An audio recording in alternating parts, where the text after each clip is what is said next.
Welcome to this explainer. Right now, the world is literally watching a ticking clock.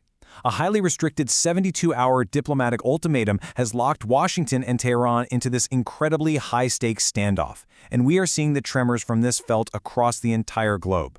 In this explainer, we're going to break down the immediate facts on the ground, map out the geopolitical blast radius, and look at exactly how the world's major powers are maneuvering behind the scenes.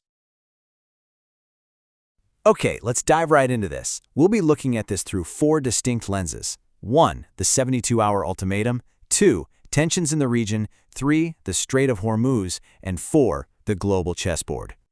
Part 1. The 72-hour ultimatum. Let's start right at the epicenter of the crisis in Washington and Tehran. 72. That is the exact number of hours. We are talking an incredibly tight 2 to 3 day diplomatic window given to Iranian negotiators by U.S. President Donald Trump to finalize a peace treaty. We're currently 6 weeks into a paused U.S. military operation, and efforts to officially end the conflict have hit a massive, critical juncture. The time for deliberation is rapidly running out.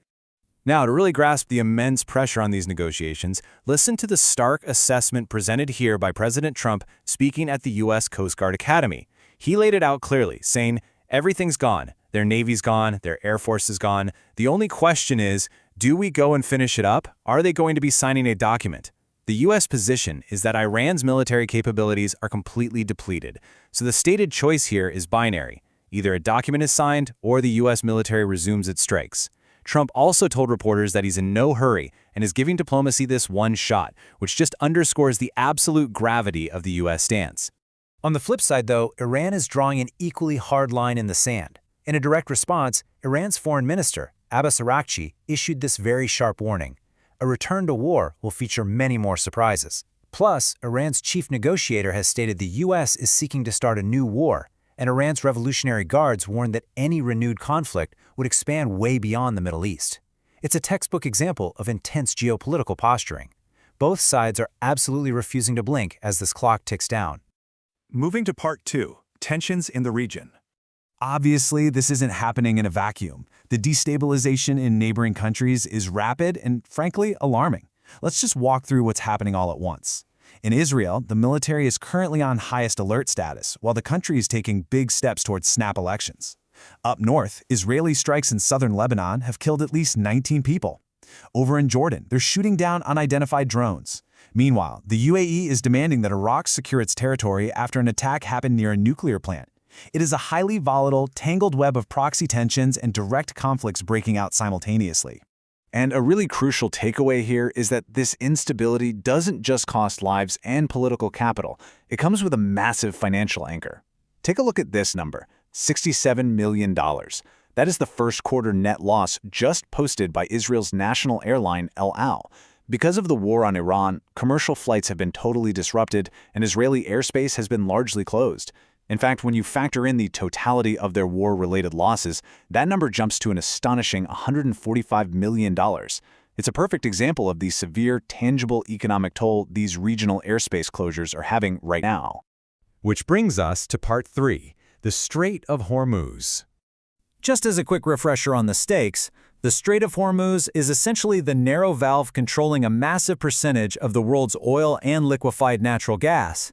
Whoever threatens this tiny waterway essentially has their hand squarely on the throat of the global economy. Now, what's really fascinating about this slide is watching how the world is reacting in real time. We're seeing a crazy mix of extreme caution and rapid workarounds. For instance, a South Korean tanker carrying 2 million barrels of crude oil just made the very first passage by a South Korean vessel since the war began, and it did so very cautiously after direct consultations with Iran. On that note, Iran claims that 26 vessels have transited the strait in the last 24 hours under their coordination. But make no mistake, the fear of a blockade is very real. The UK actually issued a warning that blocking the strait could restrict fertilizer shipments enough to trigger a global food crisis. So, in response to all this extreme vulnerability, the UAE is fast-tracking a brand new pipeline designed to bypass the Strait of Hormuz entirely, and that project is incredibly already 50% complete. Because of all this, we're looking at a fascinating duality in the global oil market today. On one side of the coin, the immediate hope for diplomacy actually caused global oil prices, including Brent crude, to plunge 5%. That's entirely driven by the hope that President Trump's 72-hour window actually yields a peace deal. But then, look at the other side. You have this stark reality of current disruptions. Supply chains are interrupted, and buyers are terrified of the Strait of Hormuz closing completely. So global refiners are desperate for alternative crude. And who is stepping up to fill that vacuum? Russia. We're seeing a surging demand for Russian Urals crude oil, which is making Russia a major economic beneficiary of this Middle East conflict. All right, part 4, the global chessboard. Zooming out a bit, the U.S. knows it needs international leverage, especially regarding the Strait. Over the course of roughly 40 hours of meetings in Beijing between President Trump and Chinese President Xi Jinping, key U.S. officials, including Treasury Secretary Scott Bessent and Secretary of State Marco Rubio, directly pushed China to use its influence to help reopen the Strait of Hormuz. They heavily leaned on the fact that China relies so much on Gulf energy. But despite this massive diplomatic push, the summit wrapped up without any breakthrough or coordinated U.S.-China approach when it comes to Iran. But here's where it really gets interesting. Literally right after meeting with Trump, Xi Jinping welcomed Russian President Vladimir Putin to Beijing with this huge ceremonial reception. During the summit, Putin declared that Russia-China ties have hit an unprecedented level, pointing out that their bilateral trade has grown 30-fold over the past 25 years and remains above $200 billion. And President Xi, well, he used this summit to call for a comprehensive ceasefire in the Middle East. He called it a matter of the utmost urgency and warned that any return to hostilities would be highly dangerous. So let's pull all these global threads together for a second. What are these nations actually doing behind the scenes? Well, Russia is essentially seizing this moment of Gulf instability to pitch China on energy security. Moscow is aggressively pushing to advance the Power of Siberia 2 gas pipeline.